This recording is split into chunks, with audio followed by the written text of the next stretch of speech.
Hello दोस्तों, कैसे हैं आप सब। तो मैं चित्त शर्मा एक बार फिर जुड़ चुका हूं आपके साथ एक नए सेशन के साथ, जिसमें हम रिवाइज करेंगे वीकली करंट अफेयर फरवरी फर्स्ट वीक के बैंकिंग और फाइनेंस के रिलेटेड।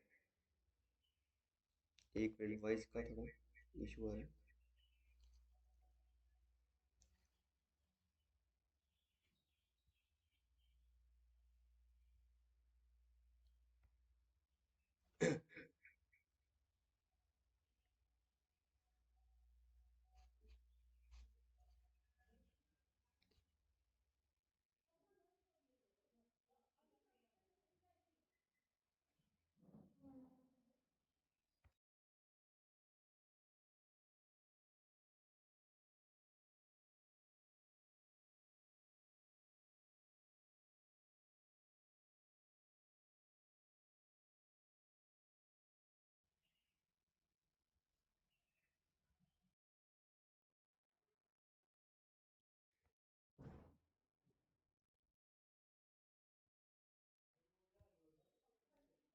तो चलिए दोस्तों, शुरू करते हैं हम अपने पहले क्वेश्चन के साथ।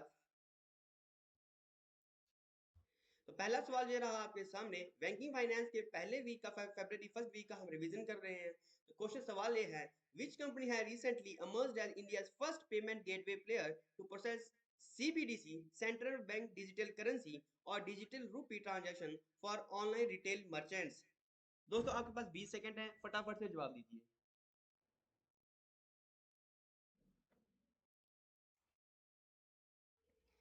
तो दोस्तों इसका जवाब है सीसी एवेन्यू। सीसी एवेन्यू दोस्तों इनफीम एवेन्यू लिमिटेड की एक प्रीमियर ब्रांड है, पेमेंट ब्रांड है। अमर्स and India first payment gateway player to process, जो पहला ऐसा ब्रांड है जो सीबीडीसी को या डिजिटल रूपी को जो है ऑनलाइन मर्चेंट्स तक पहुंचा रहा है। सीबीडीसी एक robust, efficient, trusted and legal tender based real time payment option रहेगा। डिजिटल रूपी के बारे में अगर आपने सुना है तो ये चीज आपको क्लियर अच्छे से हो गई होगी। अगला सवाल दोस्तों हमारे पास है, name the bank that has recently partner with ToneTag to launch the CBDC payment. कौन सा ऐसा बैंक है जिसने अभी अभी पार्टनरशिप की है टोन टैग के साथ सीबीडीसी पेमेंट को लॉन्च करने के लिए। आपके पास दोस्तों जब ऑप्शन है yes bank, Axis bank, ICICI bank, HDFC bank, IDFC first bank. 20 second में जवाब दीजिए, फटाफट कीजिए।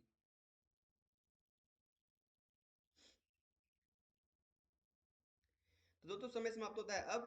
तो जवाब है IDFC first bank. IDFC first bank ने टोन टैग के साथ सीबीडीसी को फैसिलिटेट करने के लिए पार्टनरशिप की है। ये कोलेबोरेशन जो है पायलट लॉन्च के लिए, पायलट लॉन्च मतलब बहुत बड़े स्तर पर किसी चीज की लॉन्च करना, सीबीडीसी को लॉन्च करेगा रिटेल यूजर के लिए by the RBI. RBI has identified 8 bank, RBI ने 8 बैंकों को चुना है सीबीडीसी के रिटेल पायलट प्रोजेक्ट को आगे बढ़ाने के लिए। इसमें इनिशियल फेज में 4 बैंक हैं, जो एक मुंबई में है, न्यू दिल्ली में है, बेंगलुरु में है, भुवनेश्वर में है। जो बैंक्स जो हैं वो हैं SBI, ICICI bank, yes bank और आईडीएफसी फर्स्ट बैंक। अगला सवाल दोस्तों हमारे पास है, according to data from RBI there was an increase in number of micro automated teller machine ATM जिसको बोलते हैं installed all over in India, while no major increase in value of money withdrawn through ATMs. How many micro ATMs are operating across India as of December 2022? दोस्तों आपको बताना है कि RBI ने अभी अभी एक डाटा रिलीज किया है जिसमें बताया गया है कि माइक्रो एटीएम जो है जो ऑल ओवर इंडिया में इंस्टॉल हुआ है, बहुत बड़े स्तर पर जो इंस्टॉल किए गए हैं, लेकिन जो वैल्यू ऑफ मनी जो विड्रॉन की है वो कम हो गई है। आपको बताना है दिसंबर 2022 तक हमारे देश में माइक्रो एटीएम कितने थे। ऑप्शन आपके पास दोस्तों हैं 20.21 लाख, 11.78 लाख, 14.19 लाख, 10.56 लाख या 13.27 लाख।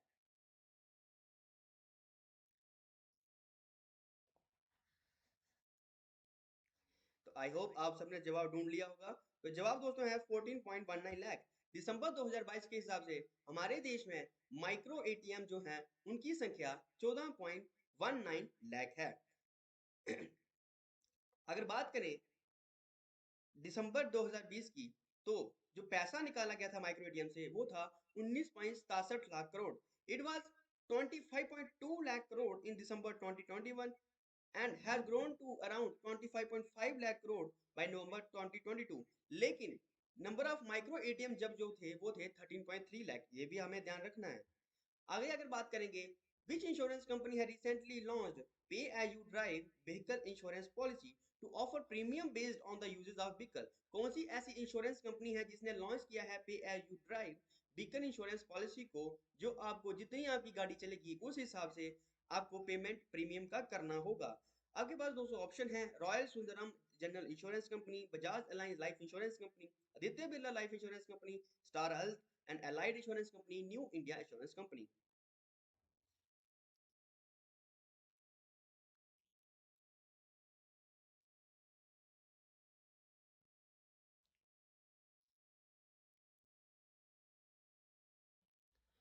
दोस्तों जवाब है new India insurance company. New India insurance company ने लॉन्च किया है pay as you drive vehicle insurance policy to offer a premium based on the usage of vehicle. जितनी गाड़ी चलेगी उसी हिसाब से आपको प्रीमियम देना पड़ेगा। यूजेस बेस्ड प्रीमियम, जिसको यूबीआई भी कहा जाता है, उसको हम पीएवीआईडी भी कहेंगे। पे how you drive and mile based auto insurance, जितना माइल गाड़ी चलेगी उसी हिसाब से आपको गाड़ी का इंश्योरेंस करवाना पड़ेगा। फीचर जो रहेंगे पीएवीआईडी के, इंक्लूड डिस्काउंट्स मिलेगा रिन्यूअल्स पे, कवरेज मिलेगी beyond distance limit and enhanced protection such as zero depreciation, roadside assistance, engine protection, return to invoice, ये सब आपको बेनिफिट्स उसमें मिलेंगे। अगला सवाल दोस्तों हमारे पास है, which bank has recently received partially relaxed restrictions from the RBI for transaction made under liberalized remittance scheme LRS? कौन सा ऐसा बैंक है जिसको जिसको आरबीआई ने रिलैक्स की है, जिसकी restrictions under liberalised remittance scheme LRS जिसको हम बोलते हैं। दोस्तों ऑप्शन आपके पास है CSB, SCSB India, DABS India, standard bank, standard chartered bank India, या SBM India, SBM bank India.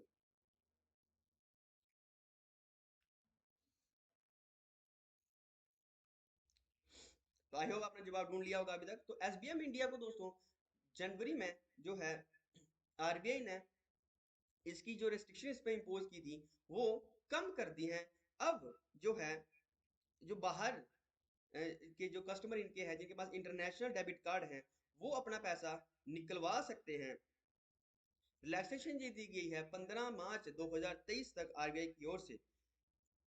Important आपको याद रखना है कि 23 जनवरी 2023 को आरबीआई ने इशू किया था एसबीएम इंडिया को, बैंक इंडिया को, कि वो अपनी सारी सारी ट्रांजैक्शन जो एलआरएस के अंदर है वो बंद कर दे। तो कौन सी सेक्शन के तहत किया था, ये सेक्शंस आपको याद रखने हैं दोस्तों, 35A and 36(1)A of the banking regulation act 1949। I hope आपको बेहतर तरीके से समझ आ गया होगा। अगले सवाल पर चलते हैं। अगला सवाल दोस्तों हमारे पास है, name the personality who has recently appointed as the member of advisory committee of SREI infrastructure finance limited and SREI equipment finance limited. Option आपके पास है Satyanarayana Raju, Farooq and Subedar, Vijay Kumar Shukla, B Ramachandra, Ashok Chandra.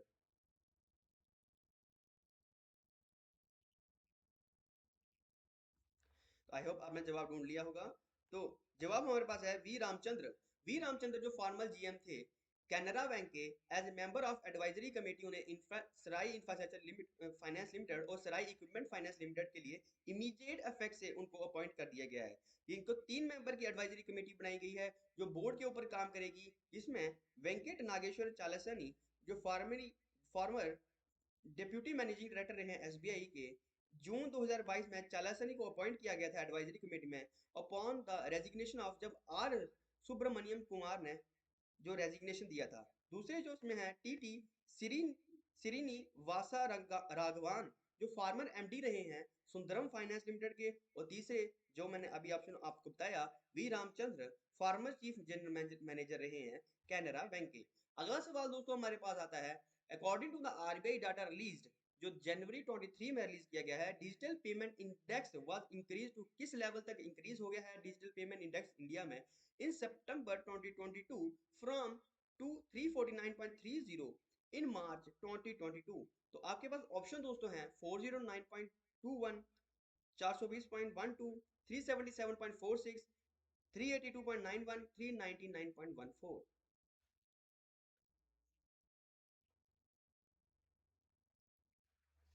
And I hope आपने जवाब ढूंढ लिया होगा अभी तक। तो जवाब इसका है दोस्तों 377.46। तो दोस्तों आरबीआई ने जो रिसेंटली डिजिटल पेमेंट इंडेक्स जो है वो हमें दिया है। डिजिटल पेमेंट इंडेक्स एक मेजर है जिसे हम डिजिटाइजेशन जो हमारे देश में हो रही है उसको उसका मापदंड उसको मापते हैं कि कितना इंक्रीज हुआ है कितना डिक्रीज हुआ है। तो इसमें अभी जो इसकी वैल्यू है वो हो गई है 377.46, जो मार्च 2022 में थी 349.30 एंड सितंबर में थी 304.06। जो सितंबर 2021 की बात कर रहा हूँ, मार्च 2018 में जो थी वो इसका 100 बेस था। एज पर द इंडेक्स की अगर बात करें, डिजिटल पेमेंट इंडिया में 24.13% से इंक्रीज हो रही है एक साल में। आरबीआई की DPI has increase across all parameters with significant growth. इस सारे पैरामीटर्स में हमें डिजिटाइजेशन में ग्रोथ देखने को मिली है। अगला सवाल दोस्तों हमारे पास है, which company has recently launched the industry first asset M collector repossession module for banks and NBFCs. तो कौन सी ऐसी कंपनी है जिसने असेट कलेक्शन के लिए एक रिपोजिशन मॉड्यूल तैयार किया है बैंक्स और नॉन बैंकिंग फाइनेंशियल कंपनीज के लिए? ऑप्शन आपके पास है open financial technology, Mobicule technology, Uniphore software system, Hill software या Binmile technology.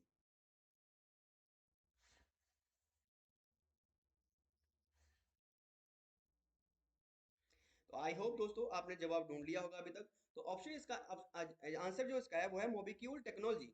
Mobicule technology Maharashtra based एक नाइक प्लेयर है जो डेप्थ कलेक्शन के लिए उसने अनाउंस किया है कि हम एम कलेक्ट रिपोजिशन मॉड्यूल एक लॉन्च कर रहे हैं बैंक्स और एनबीएफसी दोनों के लिए। रेवोल्यूशनरी एसेट रिपोजिशन सोल्यूशन जो है एक company as component of its debt collection and recovery product is a comprehensive solution that maps all the complex processes involved in the reposition of an asset।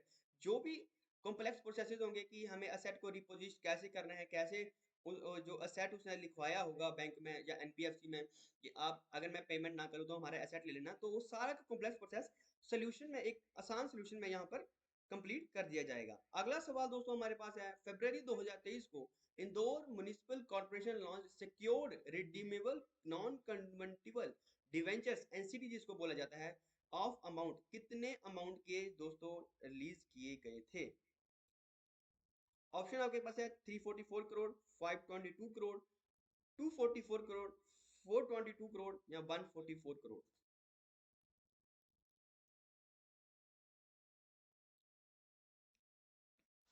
I hope आप सबने answer ढूंढ लिया होगा अभी तक। तो आंसर दोस्तों इसके पास हमारे पास है 244 करोड़। 244 के दोस्तों एनसीडी जो एनसीडी जो है इंदौर म्युनिसिपल कॉर्पोरेशन ने जो लॉन्च किए हैं इसकी फेस वैल्यू 1000 रखी गई है। फेस वैल्यू 1000 जो रखी गई है वो 122 करोड़ की रखी गई है, लेकिन जो इशू है वो आप ओवर सब्सक्रिप्शन ले सकते हैं 122 करोड़ का, और जो इसका टोटल साइज बना देता है 244 करोड़ का। रेट ऑफ रिटर्न की अगर बात करें दोस्तों तो 8.25% मिलेगा पर एनम, जिसको वो हाफ ईयरली पे करेंगे। हर जो एनसीडी है उसमें 4 separate transferable and redeemable principal transactions होंगे, हर एक की वैल्यू 250 होगी। NCD will be issued from 10 to 14 फरवरी 2023 तक ये इशू किए गए and they are propose to be listed, जो एनएससी पे भी इसको लिस्टेड किया जाएगा। एनसीडी की अगर बात दोस्तों हम करें, जो propose to be issued have been rated, इसका जो रेटिंग है वो INDAA प्लस स्टेबल है as per the care rating. जो केयर सेबी की जो एक एजेंसी है जो रेटिंग करती है कि लिस्टिंग के लिए, तो केयर के मुताबिक INDAA प्लस स्टेबल रेटिंग इसकी है।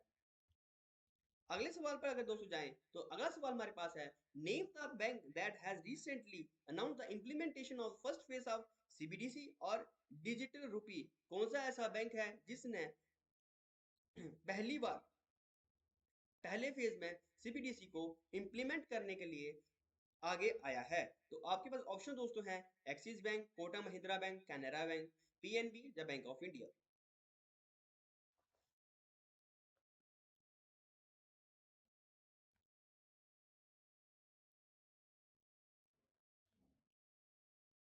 आई होप दोस्तों आपने सवाल का जवाब ढूंढ लिया होगा। तो ऑप्शन आंसर जो हमारे पास है वो है कोटक महिंद्रा बैंक। कोटक महिंद्रा बैंक ने दोस्तों अनाउंस किया है इंप्लीमेंटेशन ऑफ फर्स्ट फेज में सीबीडीसी को, जिसको हम डिजिटल रूपी कहते हैं, उसको लागू करने के लिए। कोटक महिंद्रा बैंक लिमिटेड जो है एक क्लोज ग्रुप है कस्टमर का, इंक्लूडिंग रिटेल कस्टमर और बिजनेस को ये लॉन्च करेगा। डिजिटल रुपी एक पायलट प्रोजेक्ट है हमारे आरबीआई का, जिसके बारे में मैं आपको पहले ही बता चुका हूँ कि मुंबई, दिल्ली, अहमदाबाद में इसको लॉन्च किया जाएगा। केएमपीएल जो है इसको लॉन्च करेगा मुंबई, दिल्ली और अहमदाबाद में। डिजिटल रुपी एक legal tender equivalent to bank notes, जैसे बैंक के नोट होते हैं उसी तरह से एक डिजिटल रुपी बनाया गया है, coins but issued in digital form. RBI की ओर से इसको डिजिटल फॉर्म में इशू किया जाएगा। अगला सवाल दोस्तों हमारे पास है, which company has recently become the first organized retail chain in India to accept the RBI created and blockchain based CBDC payment. कौन सी ऐसी कंपनी है जिसने आरबीआई के सीबीडीसी को ई पेमेंट्स के तौर पर एक्सेप्ट किया है? ऑप्शन आपके पास दोस्तों अवेलेबल है, Reliance retail, future group, Aditya Birla retail, Godrej customer product या एवेन्यू सुपर स्मार्ट्स। 20 सेकंड आपके पास है दोस्तों, फटाफट से जवाब दीजिए।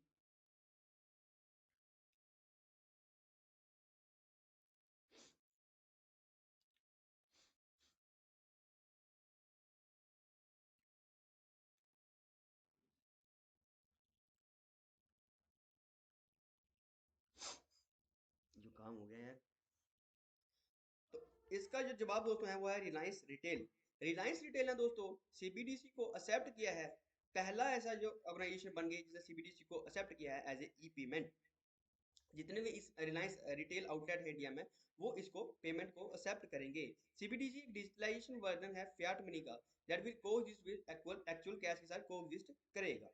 ठीक है, तो रिटेल रिलायंस रिटेल ने किसके साथ कोलैबोरेशन किया है? आईसीआईसी बैंक और कोटक महिंद्रा बैंक के साथ सीबीडीसी को एक्सेप्ट करने के लिए, लागू करने के लिए। अगला सवाल दोस्तों हमारे पास है, इन February 2023 IDFC First Bank received dash amount investment from IDFC Limited and raised its stake in the bank from 36.38% to 40%। IDFC first bank ने कितनी इन्वेस्टमेंट की है आईडीएफसी लिमिटेड में, जिससे उसका स्टेक जो है 36.38% से 40% तक हो गया है? आपके पास जवाब दोस्तों है, ऑप्शन जो है वो है 1500 करोड़, 4200 करोड़, 6000 करोड़, 2200 करोड़ या 3100 करोड़।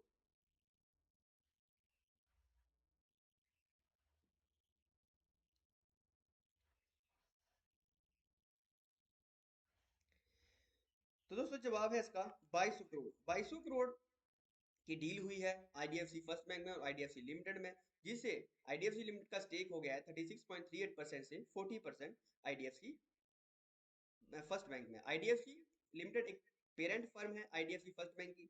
आईडीएफसी बोर्ड के मुताबिक उन्होंने अप्रूव किया है स्पेशल इंटरिम डिविडेंड ऑफ ₹11 का एक शेयर जो है जारी किया है, resulting in the pay out of 287 crore to the government of India, IDFC largest stake shareholder. अगला जो दोस्तों हमारे पास सवाल है, name the company that has recently announced the commencement of its operation in the Gujarat international finance tech city, जिसको gift city भी बोला जाता है, गांधीनगर गुजरात में है। तो कौन सी कंपनी है जिसने अपनी ऑपरेशन जो है लागू करने के लिए बात की है गिफ्ट सिटी में?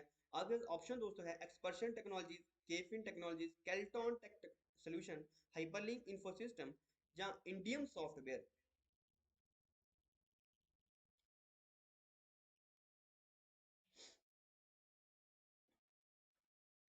तो दोस्तों इसका जवाब है केफिन टेक्नोलॉजी।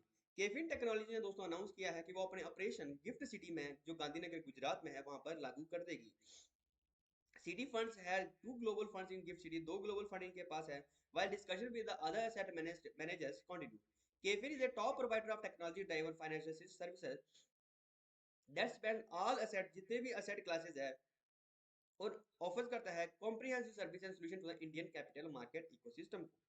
गिफ्ट सिटी जो है IBU IFSC international financial service centre business unit को ऑफ के fintech will meet the rising demand for portfolio management, private wealth के लिए और अल्टरनेटिव इन्वेस्टमेंट के लिए ये प्रतिबद्ध है।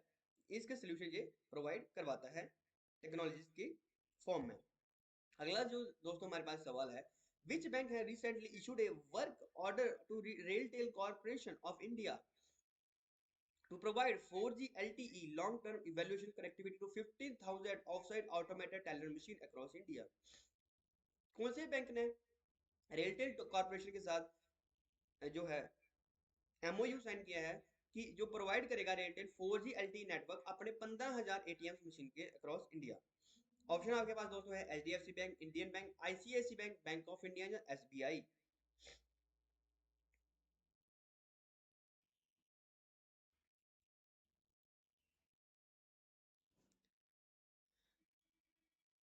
बहुत बढ़िया दोस्तों, हो सकता है आपने सबने जवाब ढूंढ लिया होगा, तो एसबीआई इसका जवाब है।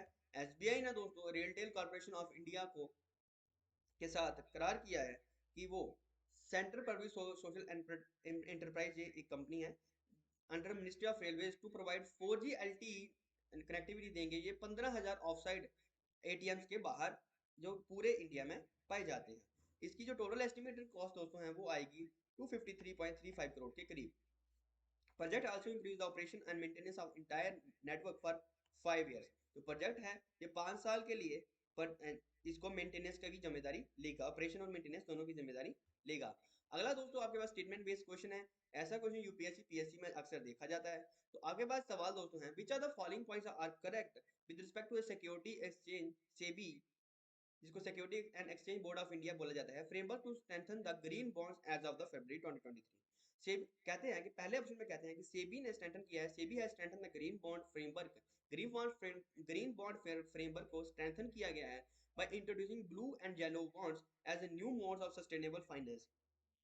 ये ब्लू और येलो बॉन्ड्स जो दो तरीके के बॉन्ड जो जारी किए गए हैं new modes of sustainable finance के लिए। ये जो बॉन्ड है ये सब कैटेगरी है ग्रीन डेब्ट सिक्योरिटीज के। ब्लू बॉन्ड तो है इसके लिए, ब्लू बॉन्ड जो है वो वाटर मैनेजमेंट और मैरीन सेक्टर के लिए है, और येलो बॉन्ड जो है वो क्रूड ऑयल के लिए है। पब्लिक ऑफरिंग ऑफ द डेब्ट security non convertible redeemable preference shares will be kept open for subscription for a minimum of 3 and maximum of 10 working days. आपको बताना है इन तीनों स्टेटमेंट्स में कौन सी स्टेटमेंट सही है। केवल एक सही है, या ए और बी दोनों सही है, बी और सी दोनों सही है, ए और सी सही है, जहां सारी की सारी ही सही है।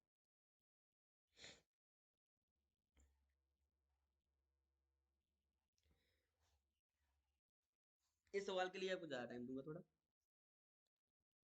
देखिए जरा।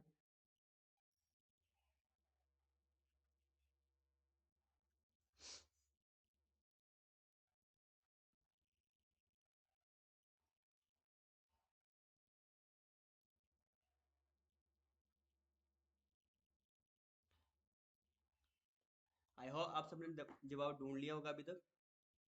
तो दोस्तों इसका जवाब है ओनली ए एंड सी। गलती कहाँ पे है दोस्तों? गलती है कि येलो बार जो है वो क्रूड ऑयल के लिए नहीं है। तो क्रूड ऑयल के लिए नहीं है तो किसके लिए है? येलो बॉन्ड जो है वो सोलर एनर्जी को प्रिटेन कर रहे हैं, सोलर एनर्जी के लिए येलो बॉन्ड इशू किए गए हैं। बाकी सारी सारी तीनों की तीनों स्टेटमेंट सही हैं बिल्कुल अपनी अपनी जगह पर। अगला जो सवाल दोस्तों हमारे पास है, name the bank that has recently partnered with Geojit financial services to launch a wealth management platform. कौन सा ऐसा बैंक है जिसने जियोजित फाइनेंशियल सर्विसेज के साथ पार्टनरशिप की है to launch the wealth management platform? आगे बस ऑप्शन दोस्तों हैं Dhanlaxmi bank, RBL bank, south Indian bank, IndusInd bank या आईसीआईसी बैंक।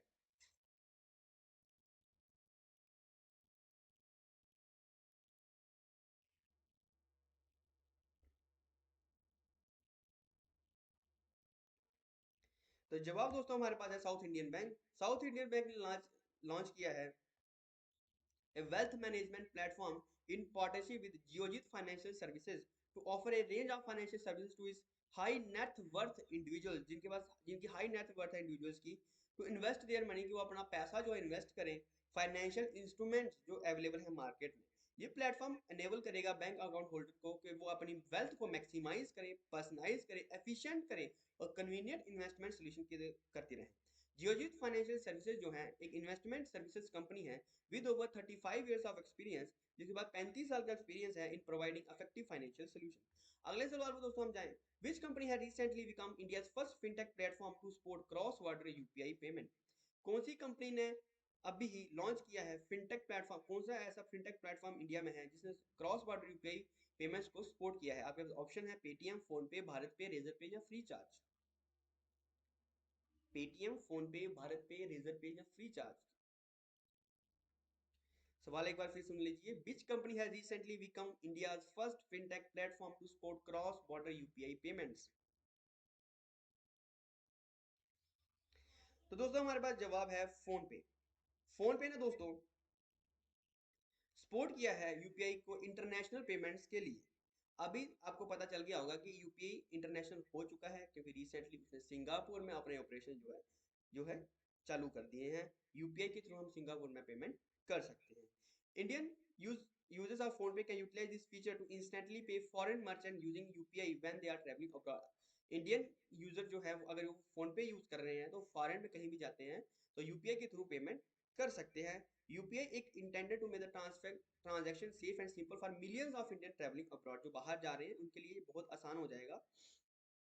ये सारे के सारे इंटरनेशनल मर्चेंट्स को क्यूआर के थ्रू पैसा भेज सकते हैं, चाहे यूएई में हो, सिंगापुर में हो, मॉरिशियस में हो, नेपाल में हो, भूटान में हो, यहाँ पे हो.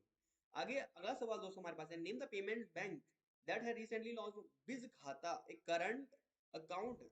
बिज खाता लॉन्च किया है. कौन सा ऐसा पेमेंट बैंक जिसने बिज खाता लॉन्च किया है जो एक करंट अकाउंट है जिसमें अनलिमिटेड ट्रांजैक्शन की जा सकती है स्मॉल मर्चेंट्स के लिए या बिजनेस पार्टनर्स इंडिया के लिए. आगे बस सवाल ऑप्शन दोस्तों हैं Airtel payment bank, Paytm payment bank, Fino payments bank, India post payment bank, Jio payment bank. कौन सा ऐसा पेमेंट बैंक है?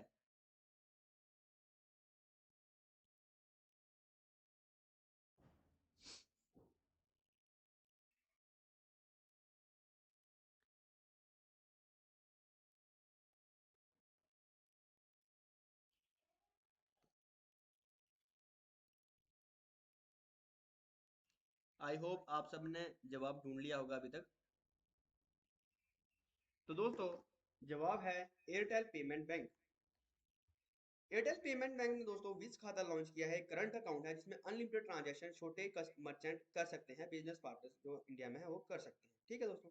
अगला सवाल दोस्तों हमारे पास है, इन फरवरी 2023 department of financial services ministry of finance stated that government of India had improved increasing the number of executive directors position in Indian bank 2 dash from 3. 3 से कितने एग्जीक्यूटिव डायरेक्टर इंडियन बैंक में रख सकते हैं, जो डिपार्टमेंट ऑफ फाइनेंशियल सर्विसेज ने अपनी report में कहा है कि कितने नंबर बढ़ा दिए हैं, कितने हो सकते हैं. 3 से बढ़ाकर कितना किया है? 8 किया है, 5 किया है, 7 किया है, 4 किया है, 6 किया है.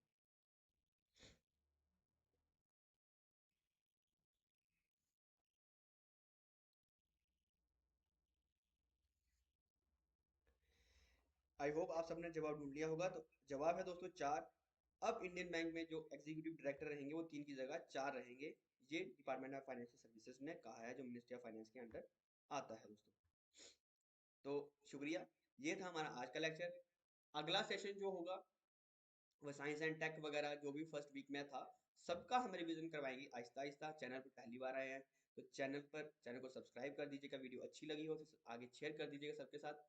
कमेंट सेक्शन में बताइएगा कि इम्प्रूवमेंट की कहाँ ज़रूरत है. अगर सेशन अच्छा लगा हो फिर भी कमेंट सेक्शन में खुला है, वहाँ पर लिख जरूर दीजिएगा कुछ ना कुछ. ठीक है, शुक्रिया, गुड मॉर्निंग.